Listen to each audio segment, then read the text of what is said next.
우리 그리스도인은 은혜 없이는 살 수가 없습니다. 찬양 가사에도 있듯이 우리의 모든 것이 은혜입니다.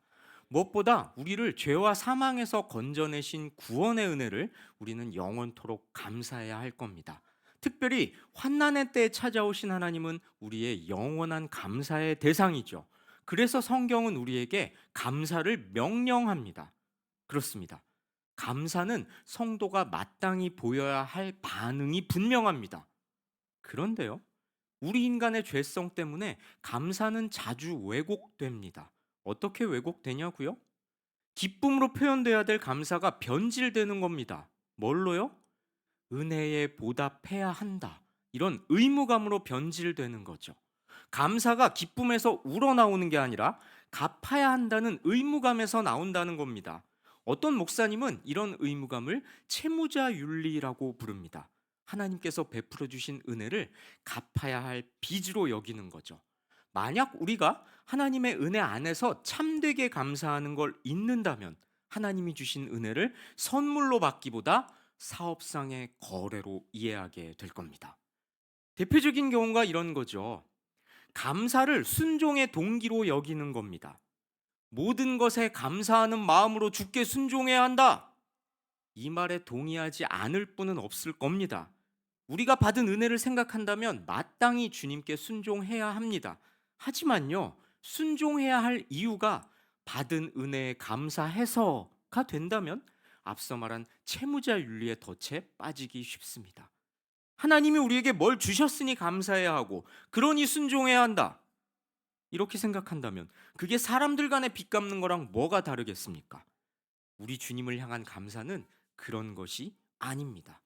오늘 우리는 감사에 대해서 상고해 볼 텐데요.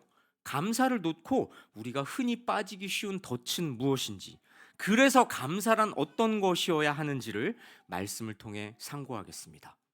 첫째, 감사는 곧 믿음입니다. 하나님께서 과거에 우리에게 베풀어 주신 은혜에 우리는 감사합니다. 그런데요, 거기서 그쳐서는 안 됩니다. 미래에도 동일하게 은혜 베푸실 것을 믿는 것이 바로 감사입니다. 미래에 베푸실 은혜를 믿는 자라면 그 믿음으로 지금 순종의 삶을 살 수 있는 것이죠. 민수기 14장 11절은 이 사실을 잘 가르쳐 줍니다. 말씀 함께 읽습니다. 여호와께서 모세에게 이르시되 이 백성이 어느 때까지 나를 멸시하겠느냐, 내가 그들 중에 많은 이적을 행하였으나 어느 때까지 나를 믿지 않겠느냐. 이스라엘 백성은 광야에서 하나님께 불순종했습니다. 그 원인은 그들이 이전의 은혜를 몰랐기 때문이 아니고요. 광야에서 베푸신 하나님의 은혜를 기억하여 장래에도 하나님께서 은혜 베푸실 걸 믿지 않았기 때문이죠. 과거에 베푸신 은혜를 모르지 않았지만 장차 베푸실 은혜까지 믿지는 않았기에 하나님께 불순종했던 것이죠. 그들의 믿음 없음이 현재의 삶에 불순종하도록 이끌었던 겁니다. 이스라엘 백성들이 참으로 하나님께 감사했다면 단지 하나님의 역사를 기억하는 선에서 그치지 않고 하나님의 명령에 순종했을 겁니다.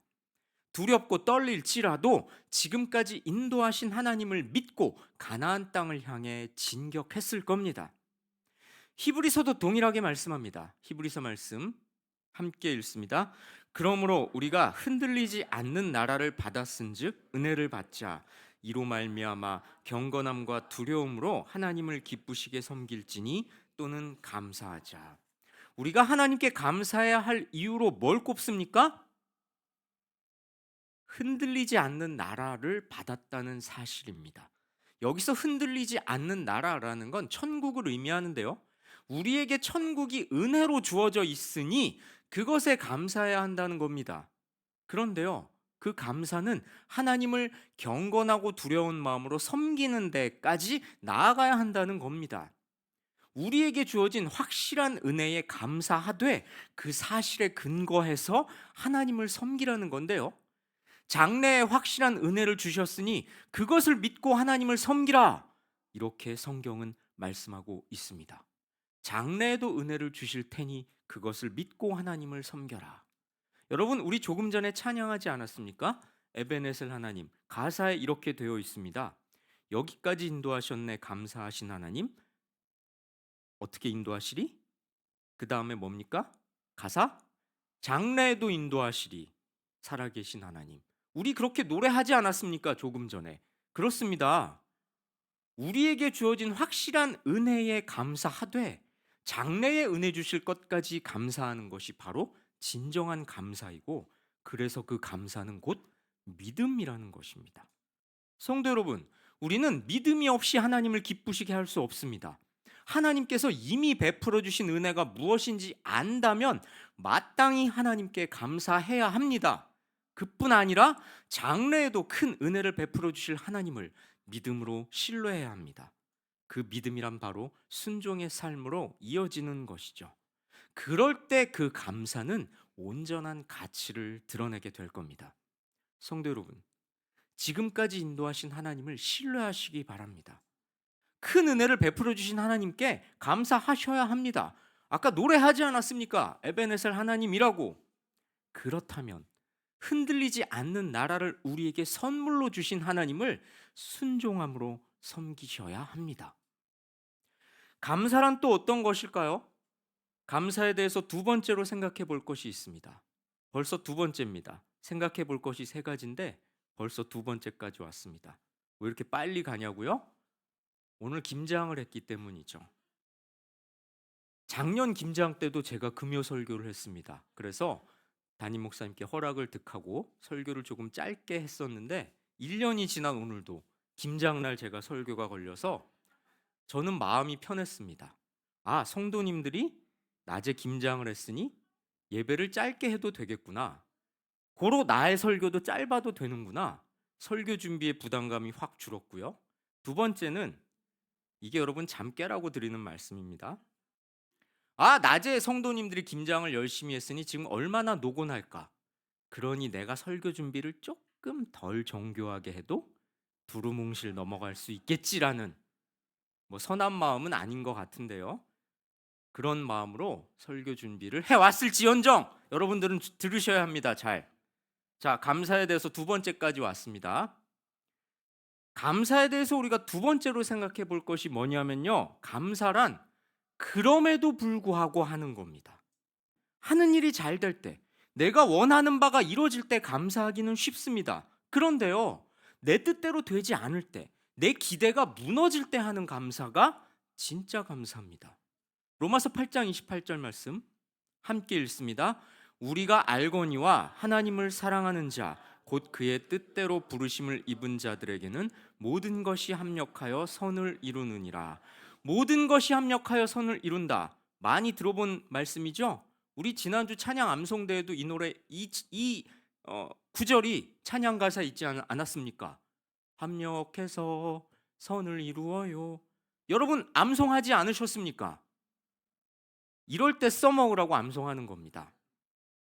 저 말씀을 우리는 다 믿습니다. 모든 것이 합력하여 선을 이룬다. 입버릇처럼 쉽게 내뱉곤 하죠. 그런데요, 모든 것에 나쁜 것이 포함되면 우리의 믿음은 흔들립니다.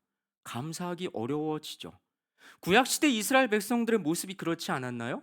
광야에서 수많은 이적을 경험할 때마다 그들은 기뻐하며 감사했습니다. 그런데요, 마실 물이 없어지거나 먼 길로 돌아가야 하거나 모세에게 질투심이 생기거나 하면 언제 그랬냐는 듯이 하나님께 불평불만을 털어놨습니다.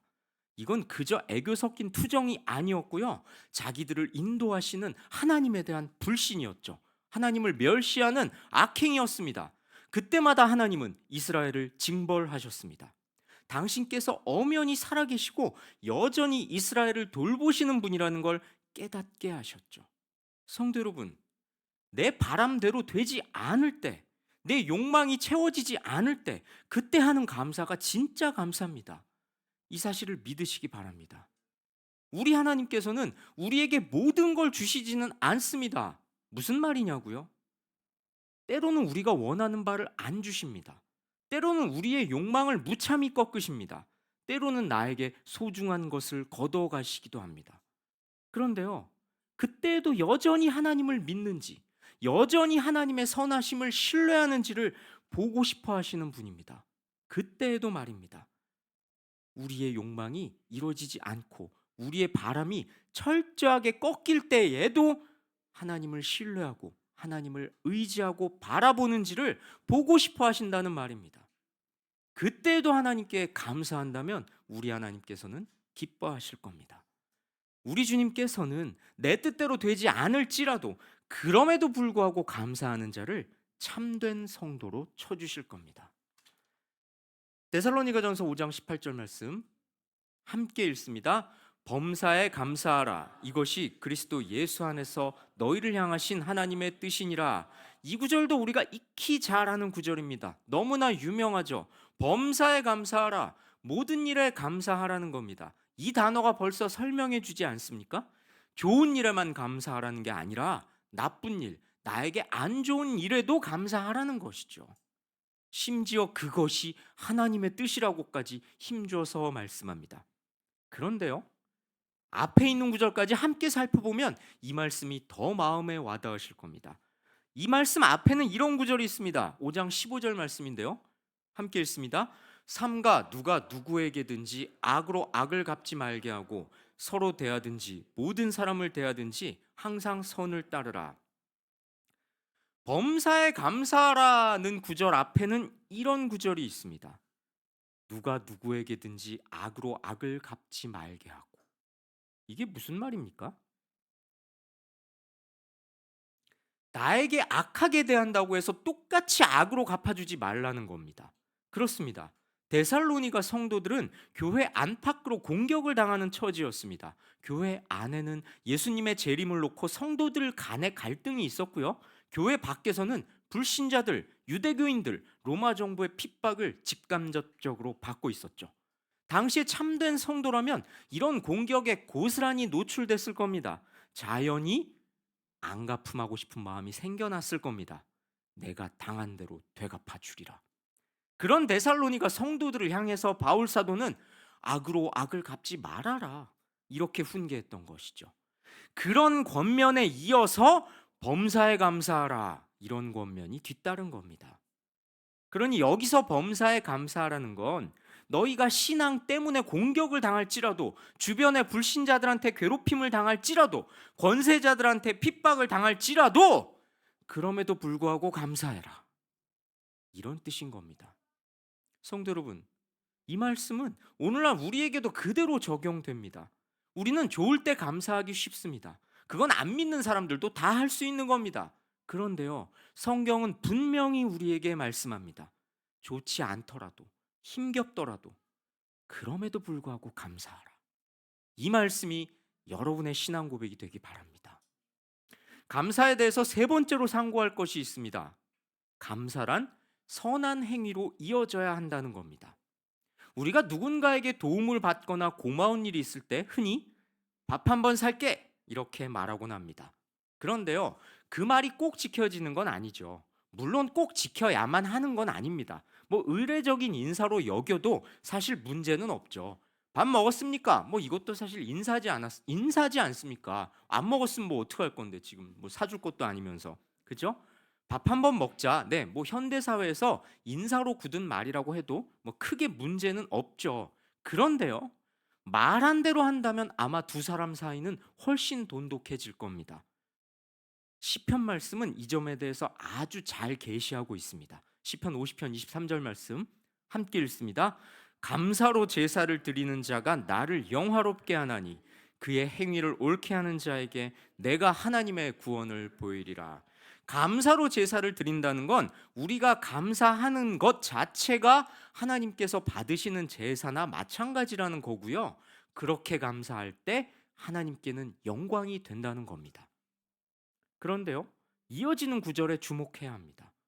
그의 행위를 옳게 하는 자에게 내가 하나님의 구원을 보이리라. 행위를 옳게 하라고 합니다. 감사로 드리는 제사란 옳은 행실로 이어져야 한다는 것이죠. 그렇습니다. 아무리 입으로 하나님께 감사한다고 말할지라도 그 행실이 하나님 앞에 올바르지 않다면 그 감사는 헛된 겁니다.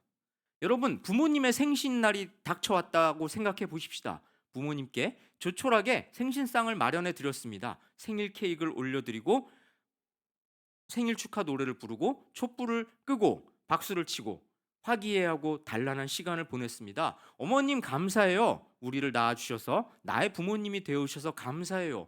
라고 말하고 돌아서서 그 부모의 말씀을 어긴다면 그 부모는 이 감사를 참된 감사로 받아들일 수 있겠습니까? 여러분, 이것을 과도한 예로 받아들이지 마시기 바랍니다. 우리 하나님께서는 성경 전체를 통해서 당신이 인격적인 분이심을, 우리와 인격적으로 교제하고 싶어 하시는 분이라는 걸 계시해 주고 계십니다. 우리도 하나님께 그런 감사를 해야 한다는 것이죠. 우리 하나님께서는 우리가 입으로 하는 감사와 삶으로 보이는 행실이 일치하기를 원하시는 분이죠. 참으로 하나님께 감사하는 자라면 그가 가진 모든 것이 하나님께로부터 왔음을 인정할 겁니다. 그러니 매사에 기뻐할 거고요. 삶의 모든 자리에서 무슨 일을 하든지 하나님께 영광이 되도록 애쓸 겁니다. 먹든지 마시든지 하나님의 영광을 위해서 함으로 자신이 정말로 하나님께 감사하는 자인지 입증할 겁니다. 성도 여러분, 그런 감사의 사람이 되시기 바랍니다. 마지막으로 시편 말씀을 함께 볼까요? 함께 읽습니다. 여호와께 감사하라. 그는 선하시며 그 인자하심이 영원함이로다. 이 구절은 시편에 여러 차례 나오는데요. 하나님께 감사하라고 하면서 그 근거로, 감사의 근거로, 감사해야 할 이유로 그분의 영원한 선하심과 인자하심을 듭니다. 그렇습니다. 감사란 나에게 무엇이 주어졌기에 하는 게 아닙니다. 이미 나에게 주신 무언가가 있기 때문에 그 답례로 하는 게 아니라는 거죠. 우리 주님의 선하시고 인자하심은 영원하기 때문에 우리는 이제까지 은혜 베풀어 주신 것처럼 앞으로도 은혜 베푸실 것을 믿고 감사하는 겁니다. 그러니 감사는 곧 믿음이고요. 그 믿음 가진 자라면 나에게 무엇이 주어지지 않았을지라도 그럼에도 불구하고 기뻐하며 감사할 겁니다.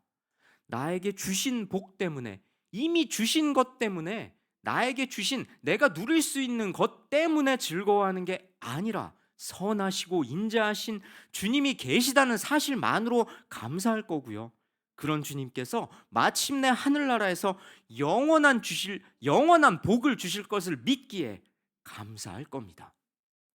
영원한 하늘나라의 복이 약속되어 있기에 그 약속을 믿고 오늘 하루도 말씀에 순종할 수 있는 것이죠.